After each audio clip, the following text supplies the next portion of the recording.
The NBA mock draft video is finally here and I'm super excited. The draft takes place next Wednesday, November 18th. Now, before the video starts, I just want to let you know that all of the selections I made in this video are my own opinions and my predictions.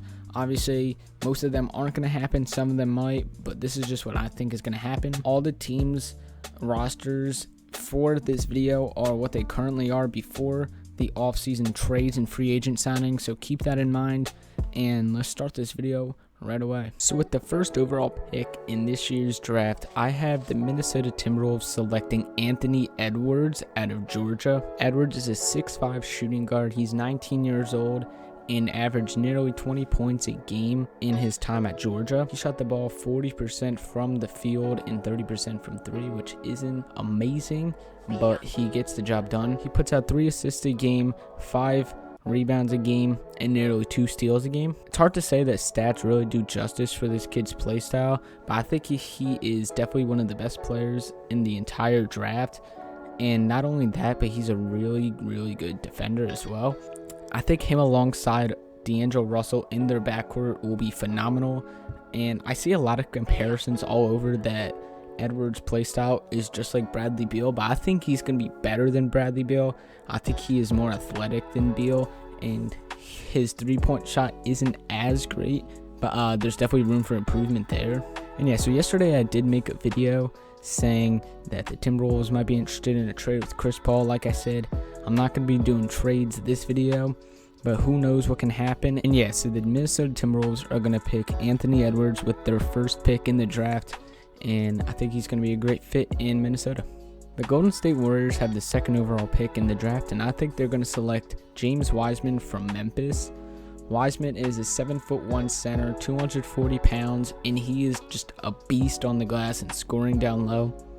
Wiseman did only play 3 NCAA games at Memphis due to a situation where his family gave him money to attend the college, and he got suspended for, I believe, like 12 games or so. And during that time period, he left the school to actually play competitive basketball at camps and just training and whatnot. Despite the non-college experience, Wiseman played hundreds of pickup games with NBA pros such as Kevin Durant, Ben Simmons, Devin Booker, and he looked amazing in all those games. And I think he will definitely be ready for the NBA in its competitiveness. I think Wiseman will be a great fit around Steph Curry, Klay Thompson, Draymond Green, etc. He will be great to just getting those loose boards and putting them right back in. He'll be a good lob threat at the rim for Curry to pass to. And yeah, I'm really excited to see James Wiseman on the Warriors. They will definitely be a title contender next year, especially with a really elite center, knowing that with all their past championships, they've never had an amazing center, but now they will. And I think they're just going to be even better than they ever were. Next up in the draft is the Charlotte Hornets, and tough decision here.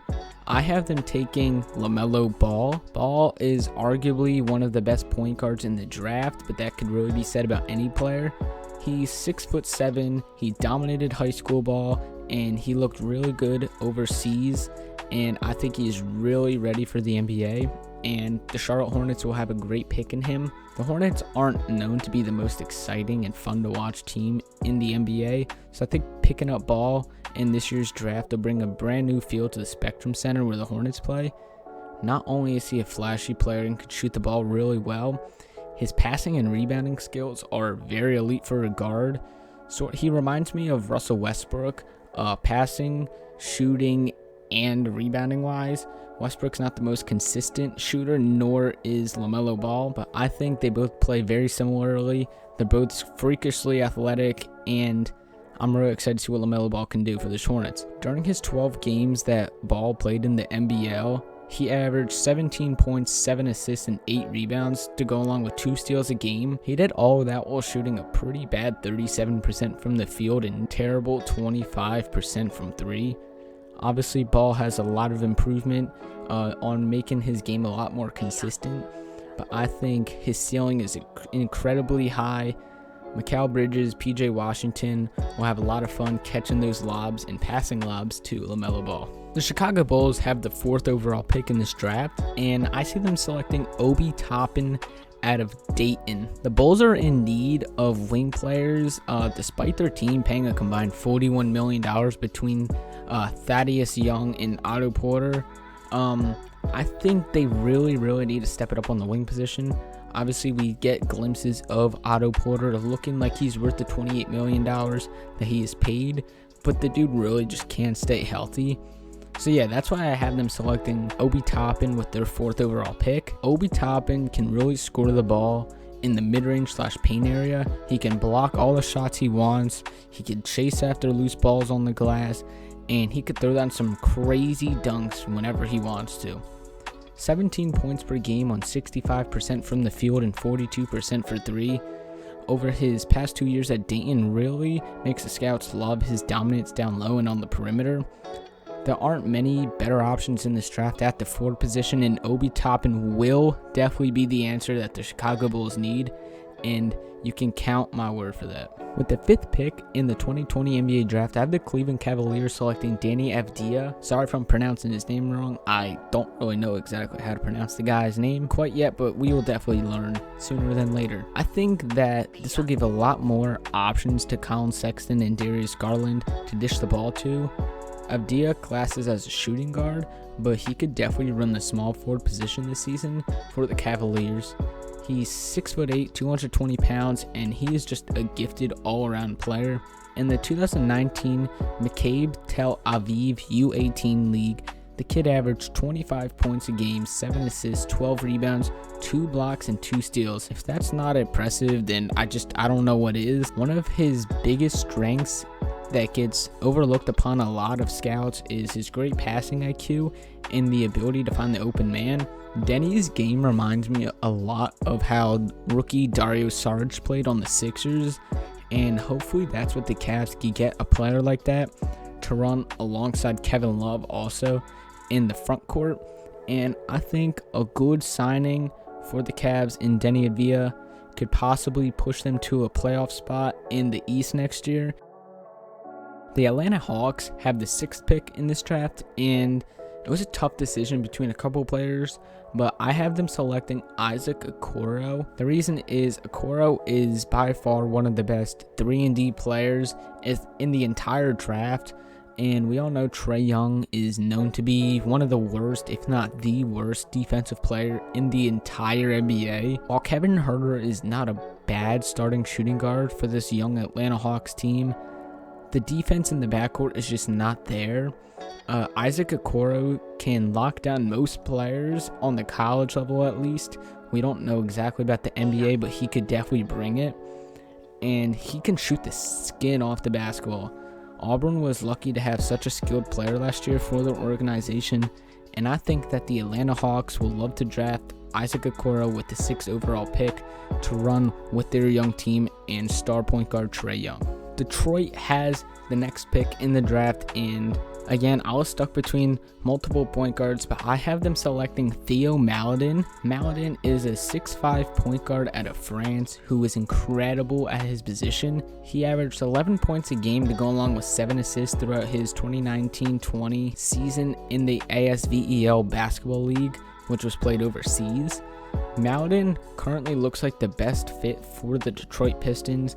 Obviously, they have Derrick Rose and Luke Kennard on their squad now, but I think that signing Theo Maladin will give the Pistons a brighter future, as Derrick Rose is starting to get up there in age, which does suck to say, but I think they definitely need some new life in Detroit, and Theo Maladin can definitely bring that skill. They still will have Derrick Rose to either move to the shooting guard or come off the bench for them, and I think that will work out really well. With the 8th overall pick in this draft, I have the New York Knicks selecting Cole Anthony out of the University of North Carolina. Point guard Cole Anthony put on a show in each and every one of his games. 19 points a game and 4 assists is exactly what New York needs for their team. I'm not sure exactly when fans are fully allowed back into NBA arenas, but I can assure you that once they are, the Garden is going to be sold out and ready to see this kid play some basketball. Alongside RJ Barrett, this is going to be one of the best young duos in the league. I am really excited to see what these guys can do in the NBA alongside each other. and I think Cole Anthony signing to the New York Knicks will give this team a lot more life, and hopefully they can make a playoff appearance. They have not had a 35-win team since the year 2013, which they lost the Eastern Conference semifinals, so hopefully they could get some life into New York and make a playoff appearance this year with Cole Anthony. After looking terrible in the bubble, the Washington Wizards have the 9th overall pick in the draft. I have them taking the 6'9" center out of USC, Onyeka Okongwu. This kid's potential is extremely high. I think he is the second best center in this draft following James Wiseman, but he looks like he is ready for the NBA. He is a bit smaller at the center position, only 6'9", but he is going to look great. 16-9 in 28 games played for USC as a freshman. He shot 62% from the field.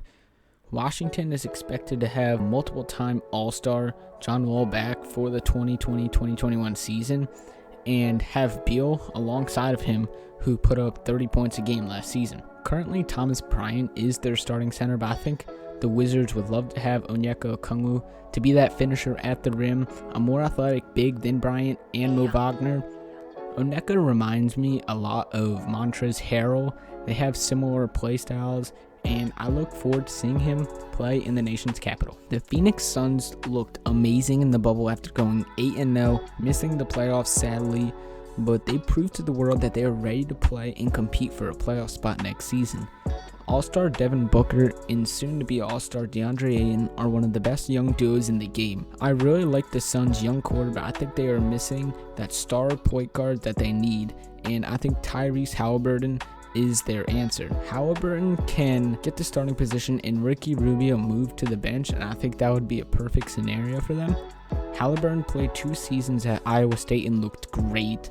15 points a game, 6.5 assists, and 6 rebounds for the 6'5" point guard is exactly what Devin Booker needs beside him. The kid shot 42% from 3 and 51% from the field to go along with his great shot and playmaking. I think the Suns drafting Tyrese Halliburton can push them to the playoff spot they need and definitely compete in the loaded Western Conference. San Antonio is in one of the worst situations in the NBA right now. They just missed the playoffs, but they weren't bad enough to get a top pick in this draft. I have them selecting power forward Jaden McDaniels with the 11th overall pick.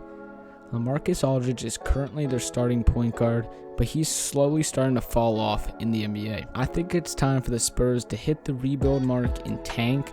The West is only going to get better, and I simply just don't see them having enough pieces to make it close to the playoffs. McDaniels will be able to provide good minutes this season, and once LaMarcus Aldridge is out of San Antonio, he will be the face of their front court. Jaden can really stretch the floor well and knock down the 3-ball and finish on the inside.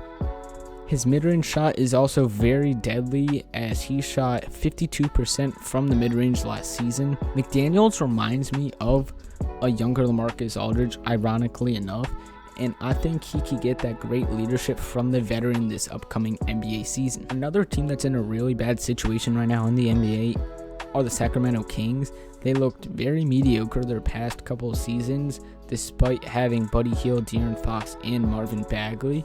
I have them selecting Kira Lewis with this pick in the NBA draft. Lewis is a very talented guard that plays with relentless energy, and I think Kira Lewis can really show his true potential in the NBA for the Sacramento Kings. Lewis is really good in the open floor. He has a really quick handle and a really good finishing ability at the rim.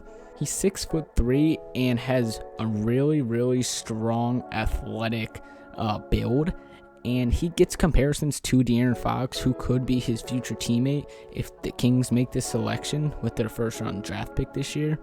After 2 years in college, Kira Lewis is definitely the best fit for the Sacramento Kings right now. We don't know what they're exactly going to do with Buddy Hield this offseason. Same with Dwayne Dedman. Both of them have big salaries, and they want to get rid of them. So who knows what they could do, but I think the Sacramento Kings best fit right now is selecting Kira Lewis. The Pelicans have one of the best young and up-and-coming teams in the entire NBA, and they're just going to keep getting better after this year's lottery pick. I have them selecting RJ Hampton out of New Zealand. Hampton is the definition of a scorer, 16 points per game last season with incredible efficiency. Last year selecting Zion Williamson with the first overall pick. New Orleans' premier focus moving forward is playing their game through Zion. However, the Pelicans are still fairly weak at the small forward position. Hampton is listed as a shooting guard, but he can be ran at the forward and have Drew Holiday still starting at their shooting guard. Lonzo Ball is the point guard, and we all know what he could do passing the ball to Zion. So I'm excited to see how Lonzo can pass the ball to Hampton and score everywhere else on the court as well. Hampton is also an above average defender. He grabbed 2 steals and a block a game during his time in New Zealand, so you don't have to worry about him being an undersized wing defender on players such as LeBron James that he's going to have to guard. But I think the Pelicans are going to be a scary team to compete with in the entire NBA once they select RJ Hampton in this year's draft. And to no surprise, we see Boston with yet again another lottery pick despite going far in the playoffs. Boston's big three in Kemba Walker, Jason Tatum, and Jaylen Brown is an extremely fun to watch team, and they will be dominant for years to come. With Brad Wanamaker being a free agent, Boston is in need of a point guard to back up All-Star Kemba Walker. Nico Mannion is the perfect player for the Celtics. Mannion played great in college at Arizona and one of the top prospects after high school. Finishing at the rim is Nico Mannion's best specialty. However, he is still a fairly good three-point shooter at 34% and a great on-ball defender as well. Mannion reminds me of Derek White in San Antonio, and I think this is the best bet at the backup point guard spot right now for the Boston Celtics. Thank you guys so much for watching today's video. Be sure to hit the like button if you enjoyed it. It took a while for me to edit this video. Big shout out to the guy for helping me with the visuals. I will leave a link to his channel in the description. Also, if you want me to do a live reaction to the actual draft next Wednesday, I might be live on Twitch doing that. I think that'll be a lot of fun. So let me know if you think you should do that. And yeah, please hit the like, subscribe to the channel if you enjoyed, and I'll catch you guys next time.